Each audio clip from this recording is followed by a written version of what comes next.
So, where do we go from here?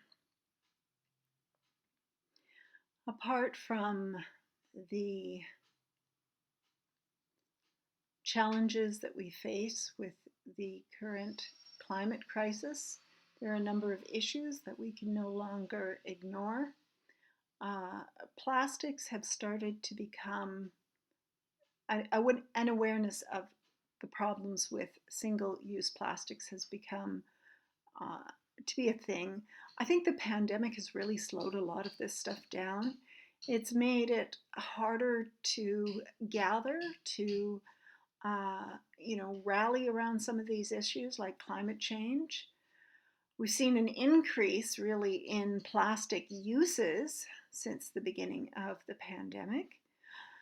Uh, and we've had a lot on our minds, the stuff that's going on south of the border, the rise in disinformation, everything from QAnon to the kind of disinformation that the President of the United States has promoted. These things matter, and yet, it feels like we're just dealing with an awful lot of stuff. So it's hard to think about everything at once. In fact, it's impossible to think of everything at once. But yet, here we are. We have to be aware of these issues and figure out how best to communicate them. So, how do we deal with single-use plastics during a pandemic? We have to keep awareness high. How do we do that when other things seem more important right now? Migration and the climate crisis, the UN predicts the number of displaced people will reach 1 billion by 2050. The rise of nationalism. Boy, have we noticed this, and we've really seen this since I created this portion of this slideshow last year, approximately this time last year. Some parts of it are new, but this particular slide I haven't changed. I haven't had to because we've seen more rise of nationalism since this time last year. Divisive politics may make sustainability goals harder to achieve. Absolutely. And again, I think we've seen that. The more that people are, have all these issues to juggle in their minds, the harder it is to think about things that seem like they're in the future, distant in the future, or maybe not immediately applicable to yourself. People have greater online access. Half the world came online in 2019. Wow. How will we share information in the future? Good question. We're realizing now that more information isn't always better information. Participatory democracy, citizen and community action is increasing worldwide. And that has its good side and its bad side. Again, just look south of the border and you'll know what I'm talking about. Asia's changing consumers. A more circular approach to business and consumption is emerging in Asia, so that's good news.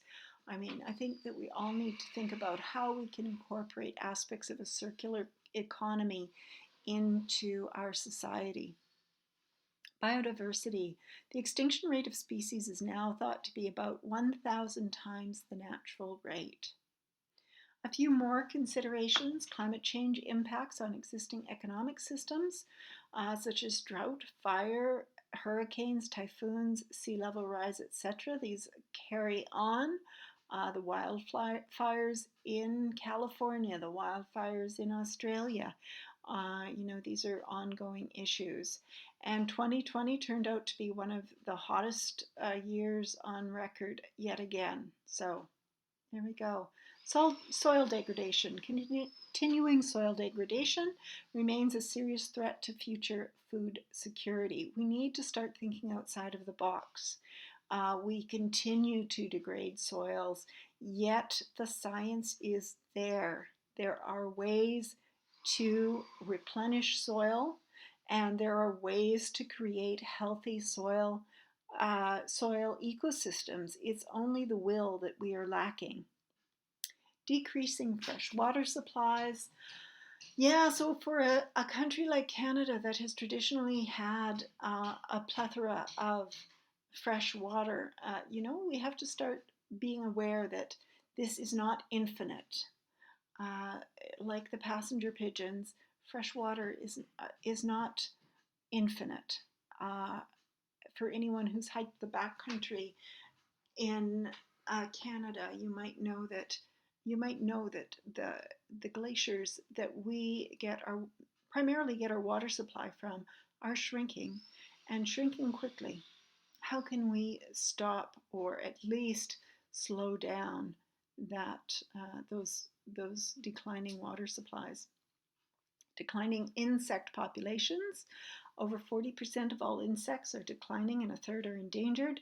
The data suggests that the rate of decline is 2.5% per year.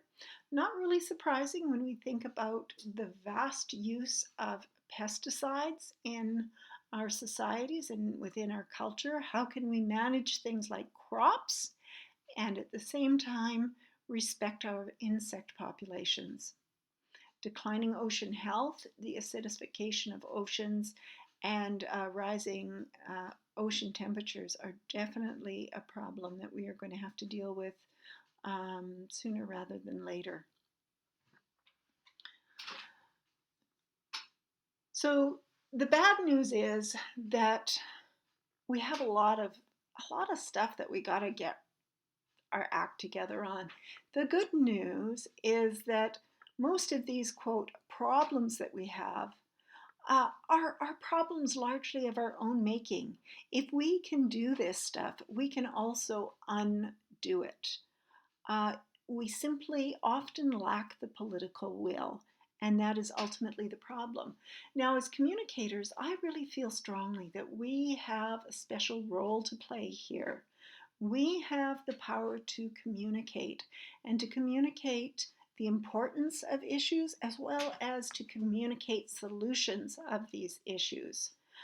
We have the ability and the tools in our communication toolkits to connect with people, to persuade people, to change people's hearts and minds on these issues.